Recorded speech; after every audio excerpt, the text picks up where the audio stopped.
Le CV est-il un exercice d'exhaustivité ou de synthèse? Avant d'en parler, je vous recommande de télécharger ma mini-formation dans la description de cette vidéo que vous retrouverez juste en dessous. En fait, quand je discute CV avec des profils expérimentés, beaucoup d'entre eux vont pouvoir me dire: ouais, c'est quand même très difficile de résumer tout ce que j'ai pu faire en une ou deux pages. Et en fait, cette réflexion, elle traduit une erreur largement répandue. En fait, dans un CV, on n'attend pas un résumé de votre carrière, mais plutôt la mise en avant des points les plus pertinents, les points qui vous classent comme le candidat idéal pour le poste en question. Le CV est donc bel et bien un exercice de synthèse plutôt que d'exhaustivité. Et ça change tout dans l'approche. On passe de comment je vais pouvoir parler de tout ça à que vais-je choisir de distinctif pour me mettre en valeur mon profil. Rappelez-vous l'objectif d'un CV.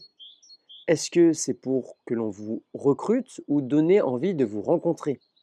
Eh bien écoutez, moi je connais personne qui n'a été recruté que sur la base d'un CV. Ça n'existe pas.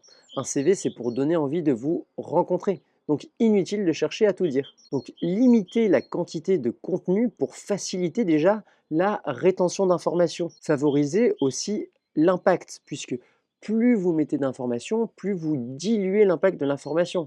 Le meilleur exemple, c'est de passer une heure devant une chaîne d'information en continu et malgré la profusion d'informations, vous n'allez rien retenir ou retenir que un ou deux faits d'actualité sur tout ce que vous avez entendu. Parce qu'en fait, vous êtes saturé. Pour revenir au cadre d'un entretien, eh bien évidemment, on retiendra mieux une qualité bien illustrée sur laquelle on va insister plutôt que quatre qualités mentionnées sans aucun exemple, sans aucun fait pour les démontrer. Évidemment, en tant que profil expérimenté, c'est dur de choisir vos plus grands faits d'armes, ceux qui vont le plus parler aux recruteurs dans une carrière qui peut être riche et longue. Mais il est crucial de vous approprier l'adage choisir, c'est renoncer. Choisissez ce qu'il y a de plus intéressant et de pertinent pour vous et renoncez à tout le reste, justement. Lorsque vous êtes en rendez-vous galant, si la personne en face de vous vous dit qu'elle adore les musiciens, eh bien évidemment, vous allez lui parler de vos 20 années de pratique en piano plutôt que de vos 20 années de pratique